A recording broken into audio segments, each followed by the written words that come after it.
Нацистік Германияны жеңген ұлы жеңіс күні Қазақстанда жыл сайын мемлекеттік мереке ретінде аталып өтіледі. Бұл біздің республикамыздың тарихындағы қайғылы және даңқты кезең болды. Соғыстың 4 жыл ішінде біздің 300 мыңнан астам отандасымыз жауынгерлік шайқастардан оралмады. 1,6 миллионнан астам қазақстандық әскер қатарына шақырылды. Соғыс уақытында Шығыс Қазақстанда үлкен өнеркәсіптік революция басталды. Кавказдан, Украинадан және Ресейден көшілген көптеген кәсіпорындар кенді Алтайда жаңа еңбек тарихын бастады. Біздің қаланың тұрғындары соғыстың 4 жылында 20 мың адамға, яғни бұрынғы санынан 5 еседен астам адамға көбейді. Ұлы жеңістің 75 жылдығына орай біз графиктер көрмесін дайындадық. Соғыс сол кездегі тыныш тіршілікті, бейбіт өмірді бұзды. Ерлер қару-жарақ алып майданға аттанды. Әйелдер, балалар, мүгедектер зауыттарда жұмыс істеді. Бізге қазіргі кезде графиктер көрмесі арқылы соғыс кезіндегі адамдардың ерлігіне көп нәрсеге үңілуге болады. Бұл көрмеде Ұлы Отан соғысы тарихы, майдан уақытындағы адамдардың ерлігі мен өмірі өте анық көрсетілген.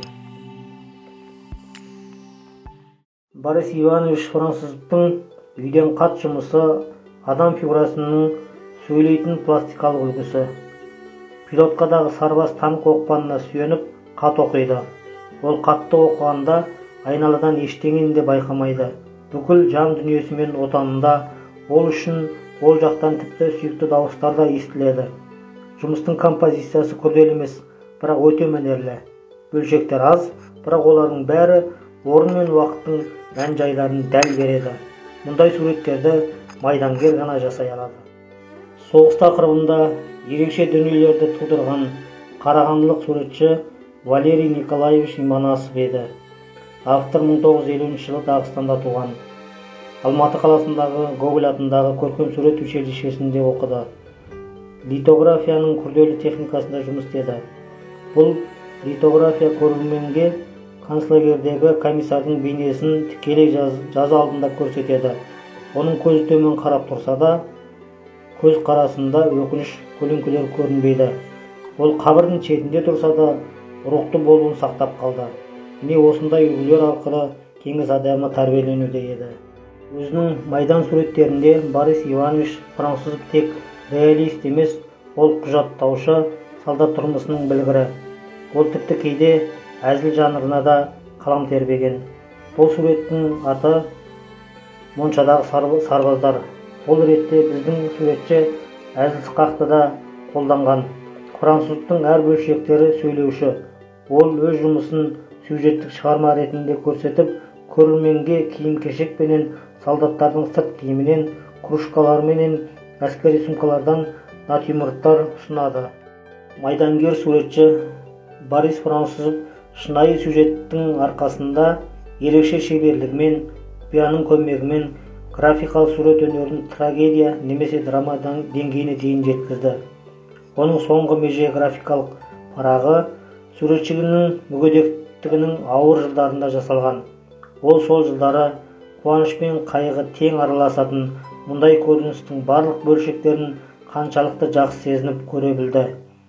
Бұл суреттегі қолдары мықты, қарулы, басын төмен түсірген жауынгердің және оның қарсы алатын жандарының жадында не болып жатқанын формат кеңістігінде көре алмасақ та, біз сөзсіз түсінеміз. Ауылдық үйге тән тоқылған домалақ кілемше үйдің барлық жағдайында ойша қалыпқа келтіруге көмектеседі.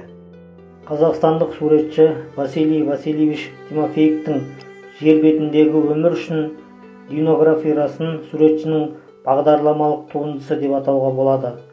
Жалпы композициялық кеңістікті Тимофеев 3 бөлікке бөледі. Оң жақта үйлер менен жыртылған жерлер мен қолындағы сәбилер бар әйелдер мен бейбіт ауыл өмірін суретін көрсетеді. Сол жақта соғыстың қараңғыланған бейнесі, мола менен жалын отының тілдері көрсетілген. Осы соғыс пен бейбіт өмір арасында шабуылға бара жатқан сарбаздардың шерін байқауға болады. Олар артына қарап бейбіт тіршіліктегі туысқандарменен қолдарын бұлғап қоштасып, ауыр майданға аттанып бара жатыр. Өскемен қаласының елтаңбасының авторы Эдуард Васильевич Чубуктың осы көрмеде 3 жұмысы ұсынылады. Суретші 1939 жылы Пензада дүниеге келіп, көркем сурет училищесін бітіріп, сырттай Мәскеу полиграфия институтында оқыған. 1969 жылдан бастап Өскемен қаласында тұрып жұмыс істеді. Шығыс Қазақстан өнер музейінің графика қорында осы шебердің 74 туындысы бар.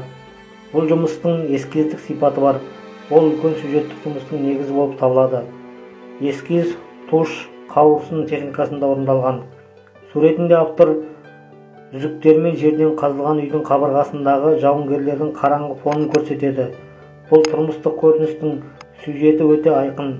Ол әңгімешіл көрерменге сырттай отырған, теріс қарап отырған әскери формадағы әйелді көрсетеді. Осы көрмеде ұсынылған көптеген суреттер суретшілердің майдандағы блокнот беттерінде, ұрыс арасындағы үзілістерде пайда болды.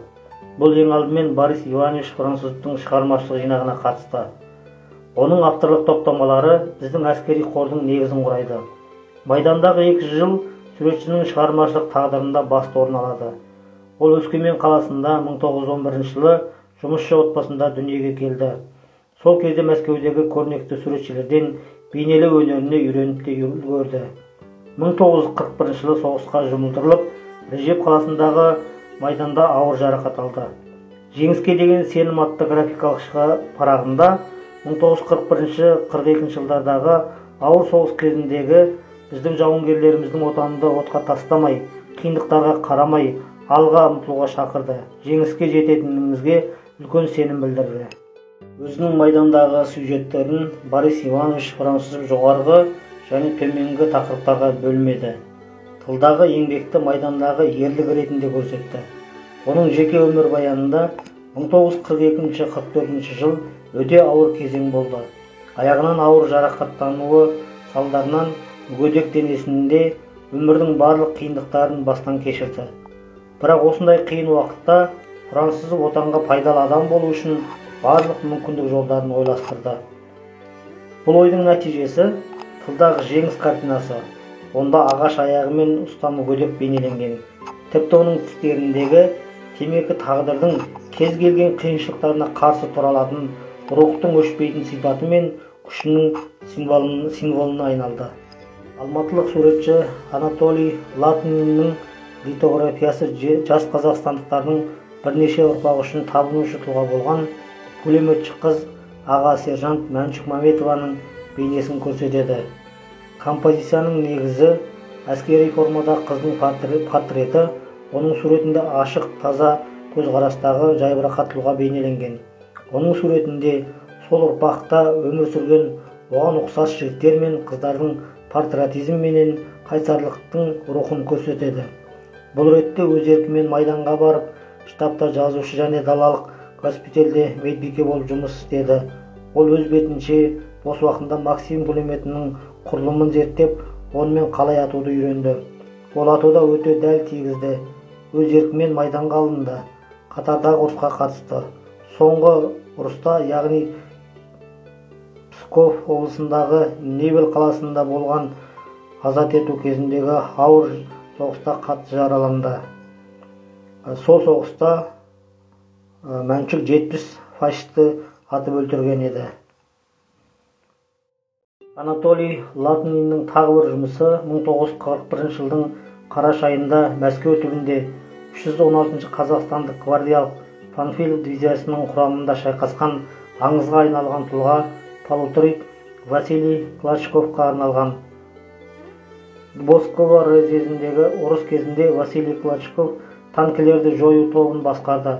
Бірнеше гранаталарды байлап алып, танкілерге өзін лақтырып қаза тапты. Қайтыс болғаннан кейін Кеңес одағы батыр атағына ие болды. Картинаның ортасында батырдың портреті, шеттері оң және сол жақ ерліктің мән-жайларын түсіндіретін графикалық элементтер. Бұл жағдайда отан ана шақырады атты плакаттағы отан фигурасын, танктердің контурын, құстардың сұлбасын, Кремльді, Каскадағы сарбаздарды Клочковтың 30 жылдарындағы өміріне байланысты көруге болады. Василий Васильевич Тимофеев Қазақстанда Эксельберис жанрының негізін қалаушы болып саналады. 1943 жылы Новосибір облысында дүниеге келген. Ол Алматыдағы Гоголь атындағы көркемсурет училищесінде оқыды. Оның афортты металлға құрғақ инемен жасалып, содан кейін қышқылмен сүртіліп, баспалық бойымен басылып шығарылған бұл туындысы Кеңес одағының батыры Рахымжан Қошқарбаевқа арналған. Ол 3 топ жауынгерлердің ішінде бірінші болып, Рейхстагқа шығып, оның түбіне қызыл туды тігіп, өзінің ерлігін көрсетті. Оқиға 1945 жылдың 30 сәуірінде болған болатын. Борис Француздың майдандағы ең құнды жұмыстарының бірі эшелон майданға кетеді. Ол жұмысы жібек синтетикалық жіптерден жасалған тор негізіндегі трифератты баспахана техникасында орындалған. Шеберлігі сол, көрермен көз алдында адамдардың фигуралары емес, олардың темір жол бойында күннің батуымен созылған көлеңкелері көрсетілген. Әйел мен әже контурының қайғылы қоштасу айқайлары, баланың басының көлеңкесі, үлкен бұлт сияқты түтін, өтіп бара жатқан пойыздың соңғы вагоны, майданға шығарушылармен қоштасу сәтінің сюжеті негізгі бейне болып табылады. Суретшінің бұл жұмысында дыбыстың бейнесі таңқаларлық. Алыстағы вагон доңғалақтарының өшіп бара жатқан дыбыстарынан, әйелдер фигураларының көлеңкелерінен шығарып салушылардың қоштасу сәтіндегі жан айқайы сезіледі. Қорытынды: Шығыс Қазақстан өнер музейі үшін жеңіс күні бір жолы ғана шара емес. Жыл сайын біз жаңа көрмелер, музей сабақтарын дайындаудамыз. Әлем халықтарының фашизмге қарсы ерлік күресіне арналған картиналарды сатып алып рәсімдейміз. Себебі еске алу ұрпақтарды байланыстырады. Ал соғыс туралы естелік ол қандай ауыр болса да мұра. Бұдан отанға деген сүйіспеншілік пен борыш сезімі өседі.